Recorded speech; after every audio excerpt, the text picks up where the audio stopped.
Assalamualaikum warahmatullahi wabarakatuh. Salam sejahtera bagi kita semua. Om Swastiastu, Namo Buddhaya, salam kebajikan, Shalom. Perkenalkan, nama saya Diana Vintasari, mahasiswa Fakultas Hukum Universitas Gadjah Mataram dengan NIM 211217891. Pada kesempatan kali ini saya akan mempresentasikan hasil tugas saya dalam mengampu mata kuliah filsafat hukum yang diampu oleh Bapak Roni.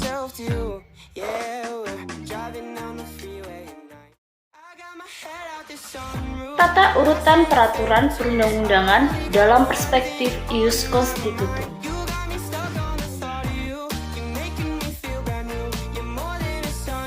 Secara hukum dan bukan berdasarkan kekuasaan, Indonesia menuangkan cita-cita tujuan negara melalui hukum, sehingga hukum merupakan sarana untuk mencapai tujuan yang dicita-citakan oleh negara Indonesia. Tetapi dalam prakteknya masih banyak peraturan undang-undangan yang terjadi kekacauan dalam tata urutannya yang seharusnya diatur dalam undang-undang, tetapi diatur dalam peraturan presiden ataupun peraturan pemerintah. Lalu, bagaimana tata urutan peraturan perundang-undangan di Indonesia yang telah diatur dalam Undang-Undang Nomor 12 Tahun 2011?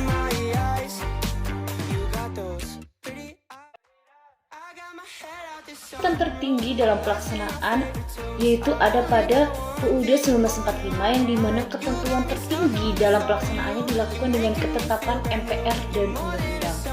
Kemudian pada urutan kedua yaitu ada TAP MPR.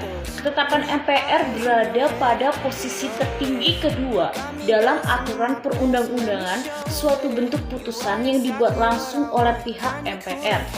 Kemudian ada undang-undang atau Perpu, dibuat oleh DPR atas persetujuan Presiden, sedangkan Perpu adalah peraturan yang ditetapkan oleh Presiden jika terjadi suatu kegentingan yang sifatnya memaksa.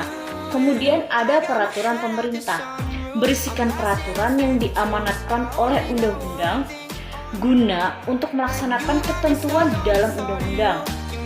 Kemudian ada peraturan presiden, disusun dan dibuat oleh presiden pada saat itu dan berisikan materi penjelasan serta pelaksanaan peraturan pemerintah. Kemudian ada keputusan menteri dan instruksi menteri yang berisikan keputusan menteri yang berhubungan dengan pelaksanaan tugas di dalam departemennya. Kemudian ada peraturan daerah ataupun peraturan daerah, yaitu meliputi kota ataupun provinsi, yaitu yang dimana peraturan perundang-undangan yang dibuat dan disusun oleh DPR dengan persetujuan bersama kepala daerah. Undang-Undang Nomor 12 Tahun 2011 menggantikan Undang-Undang Nomor 10 Tahun 2004 mengenai pembentukan peraturan perundang-undangan. Dalam pembentukan perundang-undangan dan hukum positif di Indonesia, peran politik sangatlah penting. Politik hukum dijadikan sebagai pedoman dasar dalam menentukan nilai ataupun penetapan, pembentukan, serta pengembangan hukum di Indonesia. Peraturan perundang-undangan merupakan bentuk dan cara utama terciptanya suatu hukum nasional di Indonesia, yang dimana hukum memiliki sifat memaksa dan juga mengikat. Tata urutan peraturan perundang-undangan memiliki makna bahwa peraturan perundang-undangan itu sendiri memiliki hierarki dan juga tingkatan.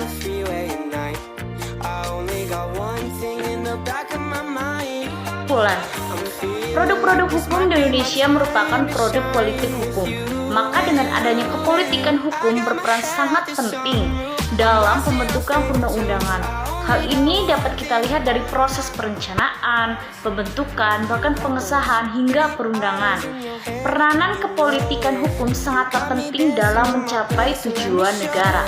Hal ini dikarenakan hukum yang akan, sedang, ataupun yang telah berlaku dijadikan sebagai pedoman dasar dalam proses pemerintahan dan juga penentuan nilai-nilai. penetapan, pembentukan, dan pengembangan hukum nasional di Indonesia.